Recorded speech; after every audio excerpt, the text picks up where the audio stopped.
Okay, we'll go ahead and start. Okay.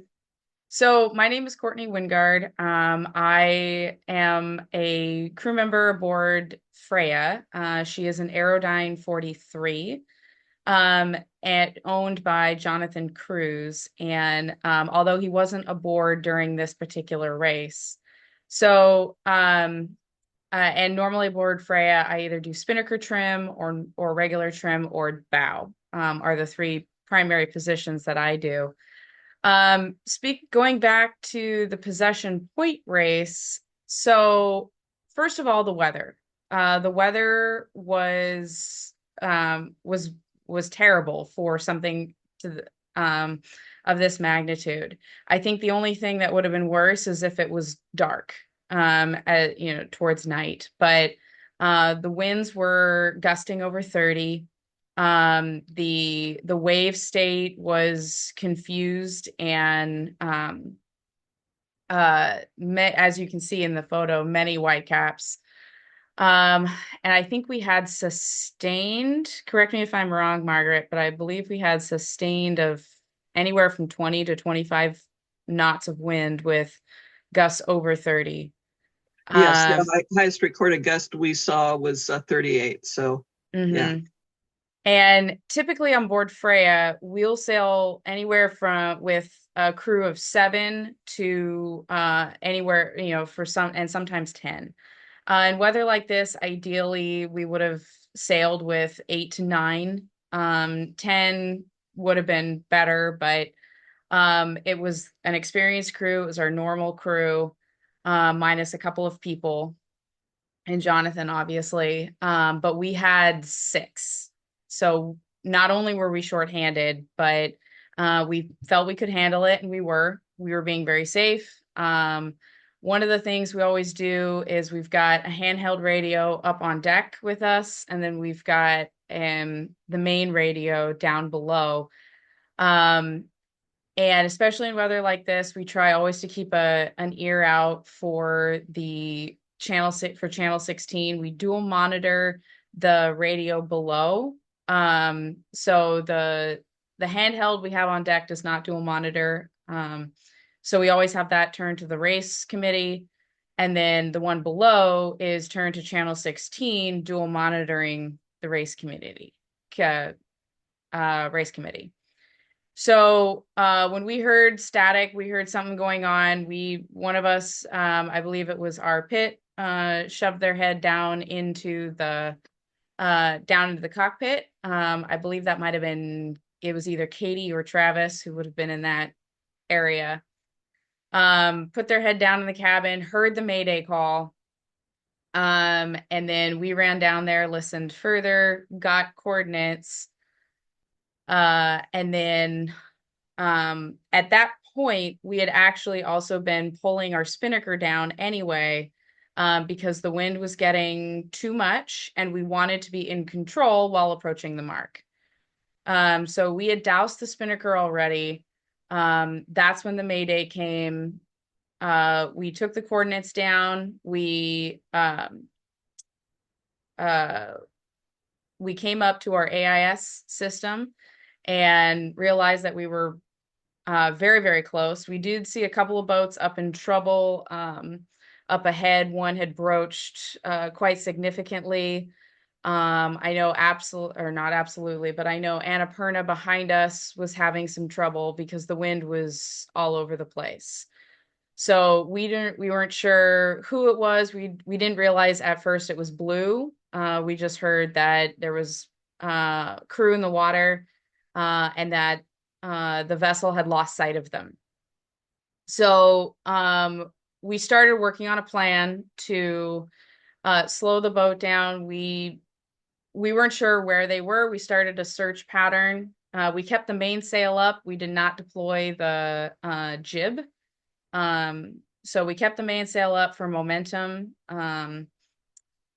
Did a little bit of a back and forth search pattern, and I believe, and it seems like an eternity, but I believe we found them within, I want to say, 5 to 10 minutes, realistically. I was down below packing the spinnaker, When I heard Katie call out that she saw them, and she immediately became spotter. And to be fair, she did not see them. She saw the Dan buoy that you see in the picture here. So we didn't know if they were attached to the Dan buoy, but she had the binoculars out, and then she confirmed that they were holding on to the Dan buoy. So she saw the Dan buoy first. I don't think we would have found them had the Dan buoy not been deployed. It was gray out. It was very overcast. The water was a very neutral gray color, and they were wearing dark to gray clothing. They were camouflaged. Um, and so we tried to slow the boat down. We didn't have very long. I immediately went on to the radio. We went to our positions. Ben was driving, so he couldn't do anything else other than drive. Katie became spotter.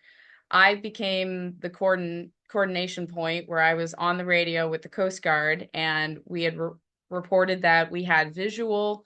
We were heading towards them. We were deploying the life sling.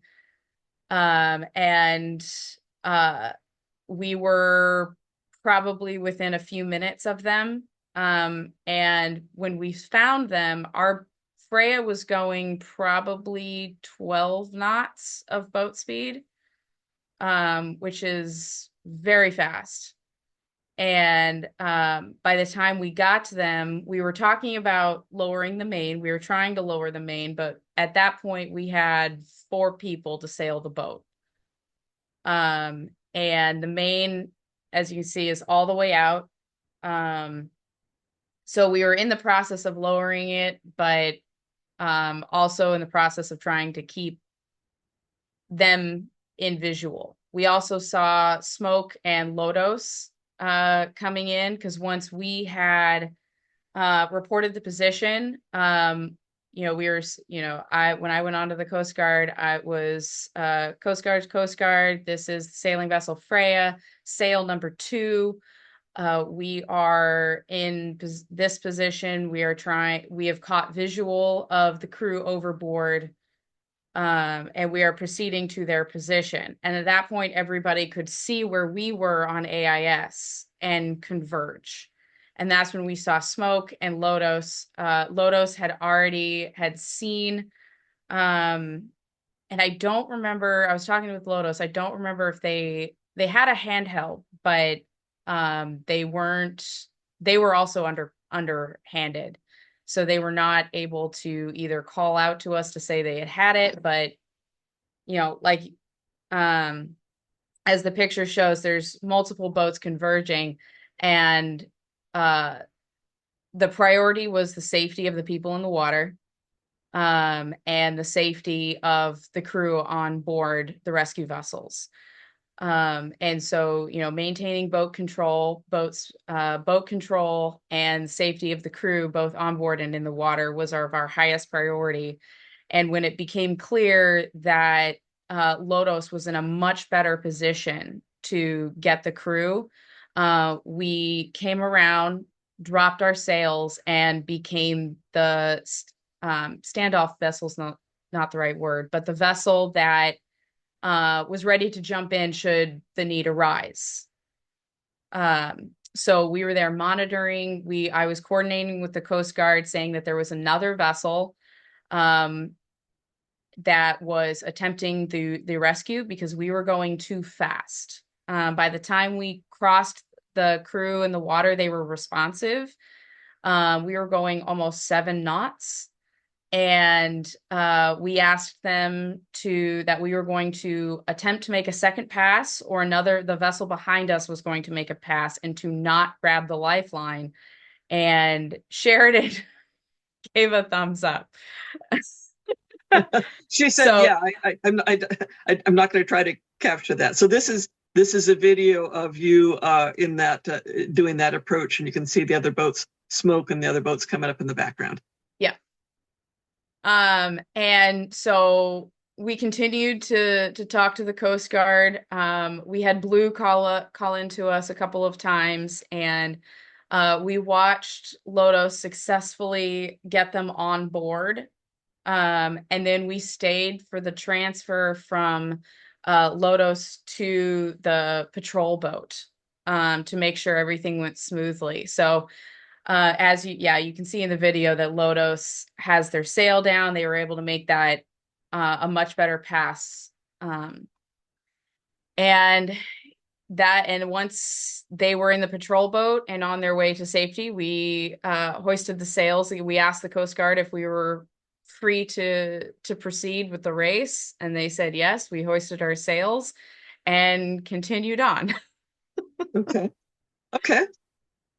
Well, that's a great overview. So what would you say were the key lessons learned? What would you tell other people, from what you learned, what to do in a situation? Absolutely. Yeah. So, I mean, the biggest thing is, having a radio that is, whether you have two handhelds or a radio that dual monitors, to dual monitor or have one radio on the race channel, one radio for channel 16. But always monitoring the channel 16, especially in weather like this, because anything can happen. I know for Freya specifically, when we debriefed after this, there's definitely a couple of things we could have done differently. One, we could have slowed the boat down faster. We could have prioritized lowering the main. We were afraid of crashing the boom down onto the lifelines. So we had to get it in, and so that to us was the biggest one. Is what we could have done is, instead of approaching them like this, we could have done an S or done a full figure eight before even getting to them. And that just comes with practice. On Freya, we practice man overboard every year. But I think what we're going to do from now on is prioritize how to do different approaches when you're in different conditions. I like the picture in the background there with your life sling there. Oh yes. Yeah. Oh yeah, the life sling. And is there something else next to it? Is that a Dan buoy or something attached to this? Okay. Yeah. So we have got a life sling and a Dan buoy. And we have, I believe it's a 3-to-1 pulley system. Block and tackle to hoist the person out of the water. That's great. That's great. And when you so on the radio, remind me, I know that you were on channel 16 because I think that's what you Blue put the Mayday out on 16, right? And then did you stand 16? Did anybody talk on the race channel? Not that I'm aware of. Okay. At that point, I was fully down below, and we honestly, we kind of ignored the handheld from that point on. Sure. But it would have been so loud, and as you mentioned, with as many people as you had on board, one person driving and you doing communications, it was pretty shorthanded in the cockpit for sail handling. Yeah. Very, very shorthanded. But I don't recall. In fact, I don't think the race committee knew about it till after everything was done. That's what I recall as well. Yeah. Not that they would have been, in terms of proximity, they wouldn't, they certainly weren't close enough to do anything themselves, but yeah. Yeah. Okay. So yeah,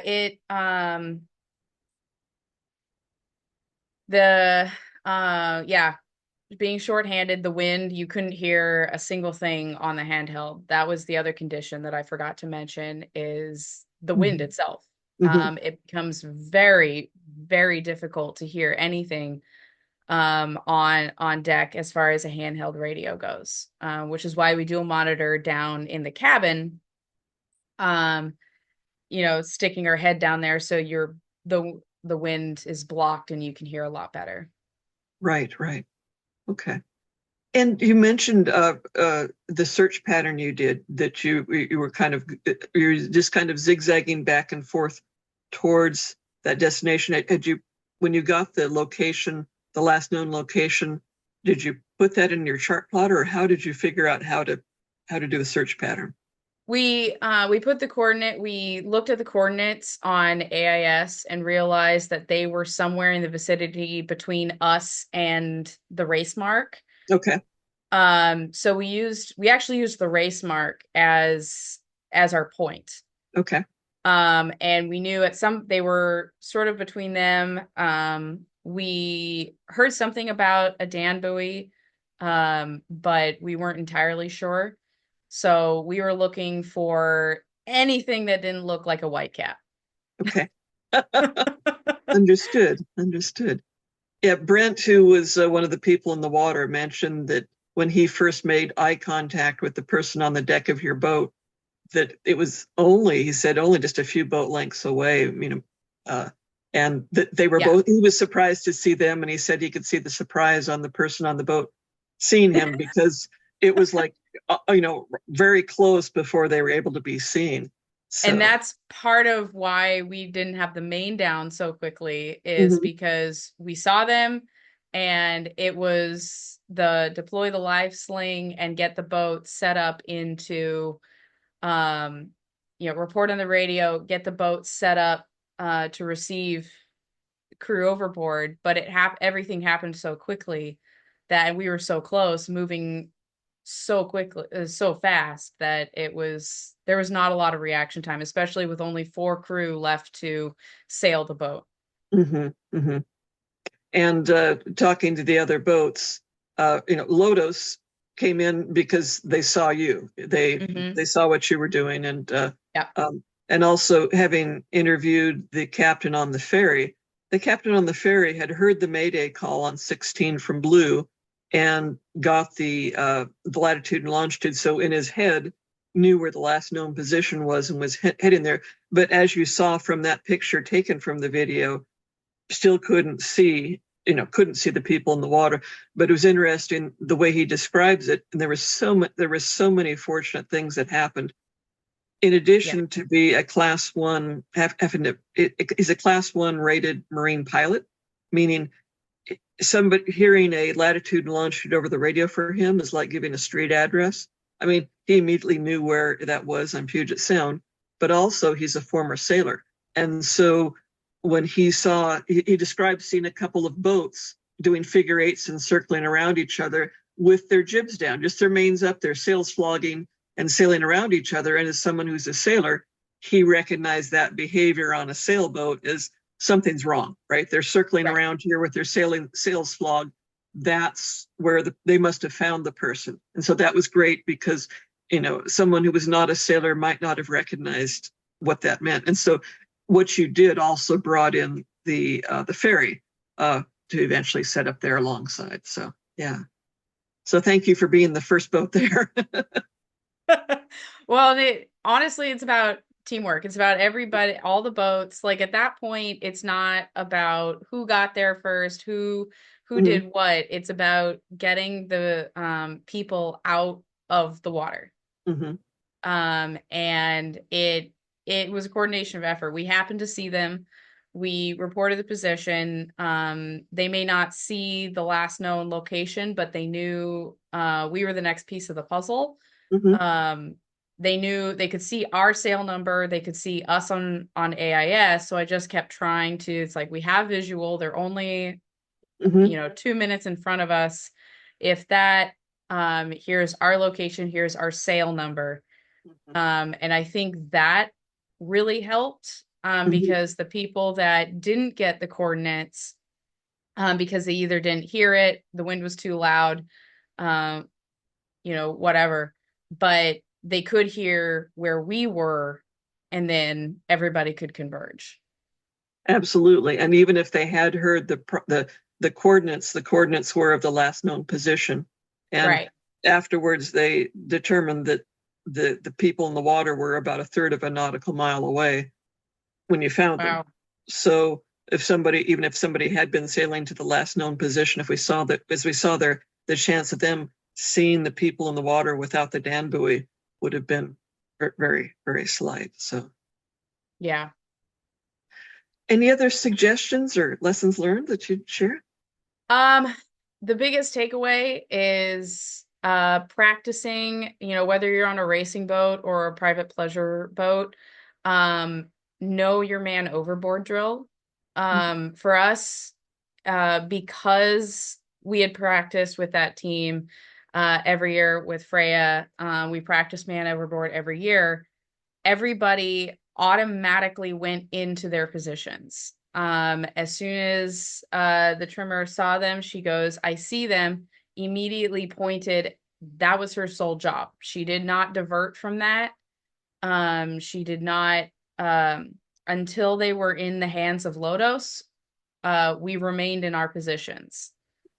Um, because if Lodos had missed them and we had to make a second attempt, we were right there ready to go. Right.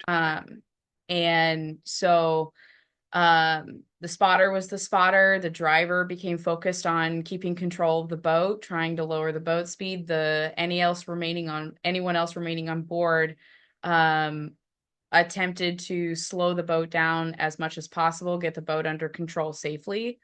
And I was down below on the radio coordinating with the Coast Guard. I immediately called up as soon as our Katie said, I see them. I went, okay, I'm on radio because I was right there on the radio. And we just automatically, it was automatic. We went into our positions. And it was natural. We, of course, after the fact, we were, Sure. As you should. I think everybody was a little bit like that afterwards in talking to them. But it's a much better blah than it would have been if the outcome had been different. I mean, right. I'm just so thankful that we have this as a celebration, and of all the pieces that came together, as you say, a team effort. Looking at the big picture. Oh my gosh, there were so many pieces that were critical there, and you and your crew was one of them. So thank you. And the ferry blocking all of the wind, which was tremendous help. Mm-hmm. And I remember listening to Sheridan. She goes, all I saw was a ferry. She goes, I saw you, I saw Lodos, and then ferry. Exactly. And her not being on the radio didn't really know what was going on. Sure, of course. But wow. Yeah, every little bit helps with them, I think. Yeah. A background question, you mentioned you practice this every year. Is that because you're doing races that require you to do this practice? Yes and no. Okay. So there are some races like Van Isle 360 that require you to practice. And I've been on cruise like I did Transpac, and they require man overboard practice. But at the same time, it's just something that we aboard Freya, Jonathan, is very safety conscious, and he wants to make sure that everybody kind of knows what they're doing, and everybody can be familiar and not super frazzled in the event of an emergency. Mm-hmm. Now, most of the time we practice if somebody from our own crew goes over, but it just, for us, it just became natural. A handful of us on Freya do have safety at sea, which I can't recommend enough. Yeah. But yeah, it just became standard that every year, I think we do it usually during spring when some of the crew starts to rotate. We'll, throw a buoy overboard. And one year we did, which now I want to bring this back, but we did one year where we had a buoy, and our tactician would usually tap someone on the shoulder, and that's the person that was going over. Mm-hmm. And so what they do is our tactician would throw the buoy, and then that person would step away from whatever they were doing, saying, I just went overboard. Or they wouldn't say anything, they'd just step away, and Ben would go man overboard. Mm-hmm. Mm-hmm. And so you had to suddenly control or figure out, who went over and fix the position. Like if they were in charge of the main, the main no longer has a main trimmer. Right. So yeah, it was a very interesting practice. We did that once or twice, and I think it was very, very useful, because it kind of lends itself to the chaos of the moment. Mm-hmm. And we did the same thing on Transpac when we were practicing. Our skipper held up a bucket that had a buoy in it, with a little reflective tape, and she Mm-hmm. goes, "This is Bob. At Mm-hmm. some point, Bob is going to go overboard. We need to rescue him." So she didn't say when that was going to happen. We were doing a 4-day practice. And on day 2, right around 10 o'clock at night, so it was getting dark. It was dark. She threw Bob overboard Mm-hmm. Mm-hmm. in 18 knots of wind and 6 to 7 foot seas. Great. And we had to go get Bob. And did you? We did. Yeah, we Excellent. did. Excellent. But it was definitely one of those. People were sleeping in their bunks, people were on rotation, and we immediately, it's an all hands. And so I think for us it was one of my best personal practices, because basically no one knew when it was going to happen. Mm-hmm. And the fact that it happened at night in heavy wind, in a heavy sea state, is the most likely is when it is going to happen. Right, right. Oh, that's great. And I know that during the possession point race that they had put the life jacket flag up. But I'm going to put you on the spot and ask you, on Freya, what is the policy about wearing life jackets? Would you have been wearing life jackets anyway? Yes. Is that your standing order? That's our standard. I think honestly, the only time that some of us have not been wearing our life jackets, if it's been a very clear day with light winds. But most of the time, I would say 99% of the time, all of us are wearing our life jackets, especially bowmen. Mm-hmm. And most of us have the spin locks, or the harnesses that are not just your typical life jackets that are close to shore. They're the offshore life jackets. So they have things like crotch straps and a way to tether in and things. Okay. Crotch straps are required on Freya. In fact, John keeps extra crotch straps just in case a new crew comes on board without one. Okay. Interesting. So for the most part, people have their own life jackets, Yes. but the crotch straps are additional. Okay, great. Good. Well, thank you, and forgive me for putting you on the spot with that. But Oh, that's okay. These are the questions that I hope what people who watch this video will ask themselves about their boat, because it's nice to have the opportunity to be sitting someplace warm and dry and hypothetically be asking these questions. A lot better to do it hypothetically rather than, having lost a crew overboard or being in the water and going, I wish I'd done it differently. So, yep. Well, thank you. Thank you. I really appreciate you taking the time to do this. And I also want to say on behalf of the whole sailing community and U.S. Sailing Safety at Sea Committee and the Sailing Foundation and our Safety at Sea program, we're giving a letter of commendation to the crew of Freya for your contribution to the successful rescue. Thank you for your watchkeeping and your proactiveness and your forehandedness of training ahead of time, because that makes the real difference. So just on behalf of everyone, thank you. And also, Courtney, personally, thank you for taking the time to share these lessons learned with the rest of the community, because you have an insight that the rest of us don't have. So, yeah. It was, I very much appreciate being able to share our side of it and our lessons learned, because I know that we learned lessons, we learned things that we would do differently. Mm-hmm, mm-hmm. Well, thank you again. Thank you. I think that was great. I will, so probably over the holiday weekend, I will thank you again. Thank you.